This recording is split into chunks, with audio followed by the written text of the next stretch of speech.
Olha, irmãos, isso é uma grande bênção. Eu queria que a minha igreja fosse sponsor de um negócio desse.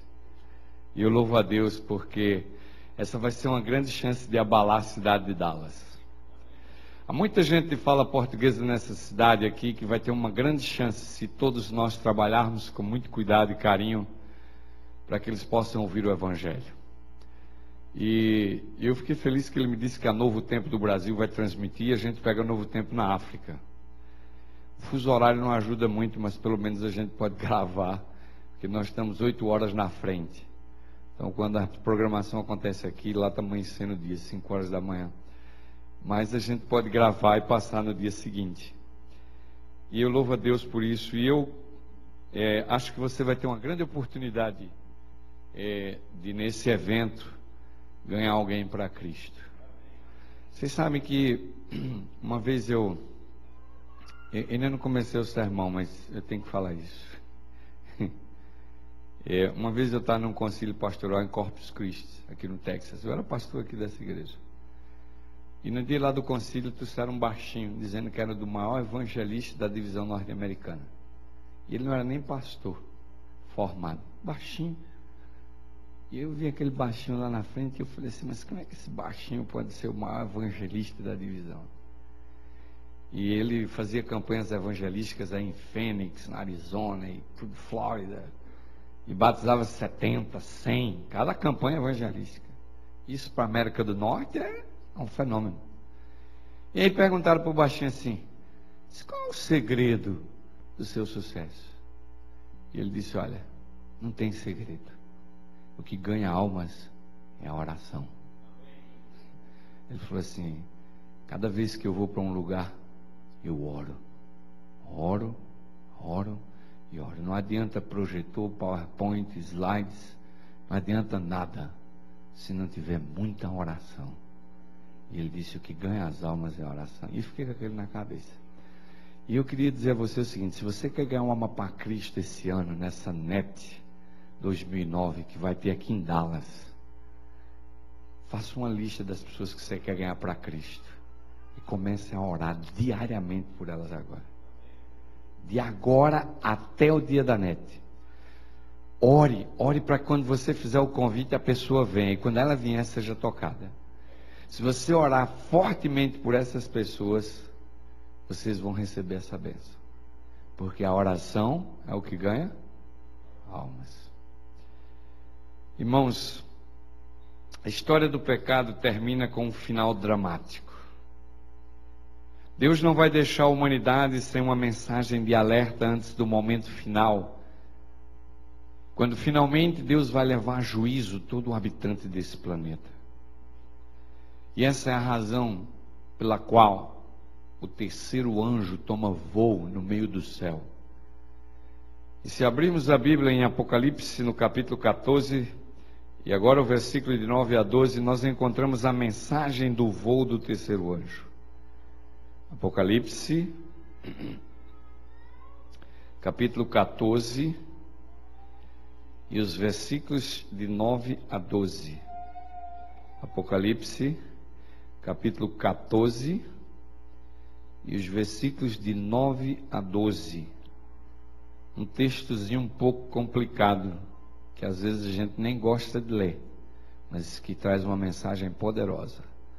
Apocalipse, capítulo 14, e do versículos 9 a 12, a Bíblia diz assim: seguiu-se ainda um terceiro anjo, dizendo em grande voz: se alguém adorar a besta e a sua imagem, e receber o sinal na sua testa ou na sua mão, também o tal beberá do vinho da ira de Deus, preparado sem mistura no cálice da sua ira, e será atormentado com fogo e enxofre diante dos santos anjos e diante do Cordeiro. E a fumaça do seu tormento sobe para todo sempre. Não tem repouso nem de dia nem de noite os que adoram a besta e a sua imagem, e aquele que recebe o sinal do seu nome. Aqui está a perseverança dos santos, daqueles que guardam os mandamentos de Deus e a fé em quem? E a fé em Jesus. Se vocês observarem a mensagem do terceiro anjo, ela continua o tema do primeiro anjo. Essa mensagem do terceiro anjo adverte a todos aqueles que adoram a besta e a sua imagem e recebem a marca na sua mão e na sua testa, de que eles beberão o vinho da ira de Deus derramada sobre eles. O primeiro anjo, ele fala de adorar a Deus, e o terceiro fala de adorar a besta e a sua imagem. Nós encontramos um contraste na mensagem do primeiro e na mensagem do terceiro. O primeiro fazendo uma convocação extraordinária para se adorar a Deus, e o terceiro falando que Deus vai derramar o vinho da sua ira sobre aqueles que adorarem a besta e a sua imagem e não atenderem a convocação do primeiro anjo. Isso implica mais do que uma adoração, implica obediência. Obediência aos ditames de Deus e obediência aos ditames da besta e da sua imagem. Meus queridos, essa mensagem é o mais poderoso pronunciamento de juízo encontrado nos livros sagrados. É a última mensagem de alerta que tem a intenção de chocar os seres humanos e levá-los a uma reflexão espiritual em suas vidas. Nesse dia, só vai haver dois grupos: justos e ímpios. E a terceira mensagem angélica, ela define, ela qualifica os que adoram a besta, a sua imagem, e os que adoram a Deus. Não há meio de campo, não há neutros. Ou adoramos a um, ou vamos adorar a outro. E a grande pergunta que fica é: de que lado nós vamos adorar? Todos os habitantes do planeta Terra adorarão a um desses dois poderes. O ponto-chave é de que lado nós vamos estar. Enquanto o primeiro anjo faz uma convocação para adorar a Deus, o terceiro fala das consequências de não adorar a Deus.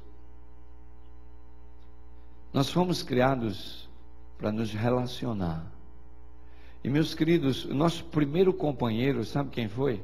Quem foi o nosso primeiro companheiro? Foi Deus. Deus foi o nosso primeiro companheiro. O homem foi criado para andar com Deus. O homem foi criado para viver ao lado de Deus. E essa é a razão porque nós sofremos tanto nessa vida. Essa é a razão porque vivemos tão atormentados. Porque não existe felicidade na vida do homem se ele não andar com Deus. Porque ele foi criado para andar com Deus, ter Deus como companheiro e caminhar com Deus e viver a vida com Deus.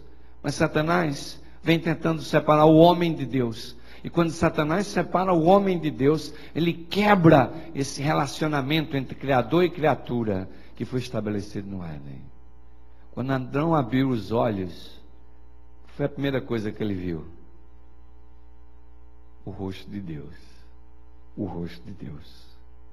Meus queridos, o vazio que nós sentimos às vezes na nossa alma, a tristeza que sentimos em nosso coração, tudo isso é a ausência de Deus. É tudo a ausência de Deus. Nós fomos criados para estar com Deus. Depois da entrada do pecado, houve uma separação entre o homem e Deus. E é exatamente aqui que entra a adoração. A adoração, ela entra porque houve uma separação entre o homem e Deus.